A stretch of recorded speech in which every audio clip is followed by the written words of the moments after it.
ایک بادشاہ تھا، وہ مرنا نہیں چاہتا تھا، اس کی خواہش تھی کہ قیامت تک وہ زندہ ہی رہے۔ ایک حکیم صاحب نے اسے کہا، بادشاہ سلامت، فلاں ملک کی سرزمین سے ایسی ایسی جڑی بوٹیاں پیدا ہوتی ہیں جن میں آب حیات کی تاثیر ہوتی ہے۔ آپ اگر وہ جڑی بوٹیاں منگوا لیں تو ہم آپ کو وہ دوا بنا دیتے ہیں جس کے کھانے کے بعد آپ جب تک چاہیں گے زندہ رہیں گے۔ بادشاہ نے فوراً ہی اپنے وزراء میں سے 5 وزیروں کو دوسرے ملک میں بھیجنے کا حکم جاری کر دیا کہ جاؤ دوسرے ملک کے جو بڑے راجا ہیں ان کو میرا سلام دو اور کہو کہ مجھے فلاں فلاں بوٹی کی اشد ضرورت ہے۔ سنا ہے وہ بوٹی آپ کے ملک میں پائی جاتی ہے، لہٰذا مجھے ان بوٹیوں کی اشد ضرورت ہے، اس لیے کہ میں مرنا نہیں چاہتا۔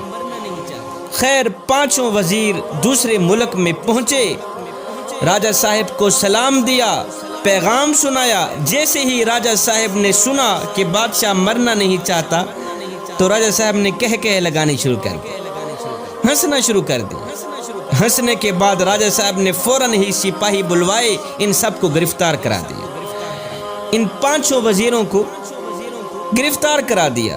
گرفتاری کے بعد راجہ صاحب نے حکم جاری کر دیا کہ ان سب کو لے جاؤ فلاں پہاڑ کے نیچے ایک خیمے کے اندر بند کر کے۔ فلاں پہاڑ کے نیچے ایک خیمہ ہے، بند خیمہ، ان 5 وزیروں کو لے جاؤ، اس خیمے کے اندر بند کر کے واپس چلے آؤ۔ اور ہاں، ساتھ میں ان 5 وزیروں کو یہ بھی کہہ دینا کہ جب تک یہ پہاڑ 2 ٹکڑے نہیں ہوتا تم آزاد نہیں ہو۔ جس پہاڑ کے نیچے تم پڑے ہو، جب تک یہ پہاڑ 2 ٹکڑے نہیں ہوتا تم آزاد نہیں ہوتے۔ سپاہی ان 5 وزیروں کو لے گئے، پہاڑ کے نیچے خیمے کے اندر بند کر کے واپس چلے آئے۔ اب ان 5 وزیروں کو چاروں طرف موت کے آثار نظر آنے لگے، کھانے پینے کو کچھ نہیں تھا۔ مشکل کی اس گھڑی میں اللہ کے سوا ان کا اور کوئی حامی و ناصر نہیں تھا۔ اب انہوں نے کیا کیا؟ زمین پر سجدہ ریز ہو گئے، رو رو کر گڑ گڑا کر دعائیں کرنے لگے کہ یا باری تعالیٰ ہم پہ رحم فرما، پہاڑ کے 2 ٹکڑے کر دے تاکہ ہم موت سے بچ جائیں، ہم آزاد ہو جائیں۔ اللہ اکبر۔ سارا دن ساری رات روتے ہی رہے۔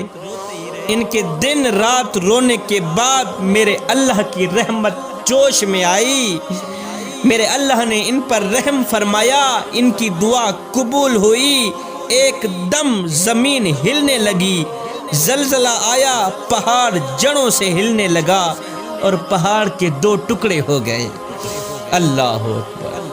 زلزلہ آیا، پہاڑ کے 2 ٹکڑے ہو گئے، ان کی دعا قبول ہو گئی۔ اب راجہ صاحب نے آرڈر دیا کہ ہماری شرط پوری ہو گئی ہے، پہاڑ کے 2 ٹکڑے ہم چاہتے تھے ہو گئے ہیں، اب جاؤ ان 5 وزیروں کو میرے پاس لے آؤ۔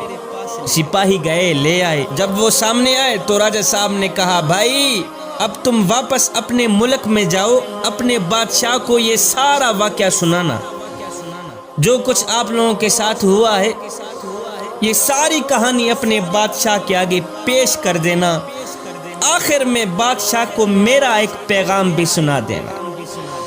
جی راجہ صاحب، کون سا پیغام ہے؟ راجہ صاحب نے کہا کہ اپنے بادشاہ کو کہنا کہ بادشاہ 5 لوگوں کی بد دعا جس طرح پہاڑ کو ریزہ ریزہ کر سکتی ہے، 5 لوگوں کی بد دعا جس طرح پہاڑ کو ریزہ ریزہ کر سکتی ہے، بالکل اسی طرح 5 کروڑ عوام کی بد دعائیں بھی بادشاہ کی زندگی مٹی میں ملا سکتی۔ 5 لوگوں کی بد دعا جس طرح پہاڑ کو ریزہ ریزہ کر سکتی ہے، بالکل اسی طرح 5 کروڑ عوام کی بد دعائیں بھی بادشاہ کی زندگی اور اقتدار مٹی میں ملا سکتی ہے۔ اپنے بادشاہ کو کہنا کہ بادشاہ، اگر تم اپنی لمبی زندگی اور لمبا اقتدار چاہتے ہو تو ہر گھڑی ہر لمحے غریب عوام کی بد دعائیں سے بچنا، غریب عوام کی بد دعا سے بچنا۔ جب تم غریب عوام کی بد دعا سے بچ گئے، پھر تمہیں کسی بوٹی دوا کی ضرورت نہیں رہے گی، قیامت تک تیرا ہی چرچا ہوتا رہے گا۔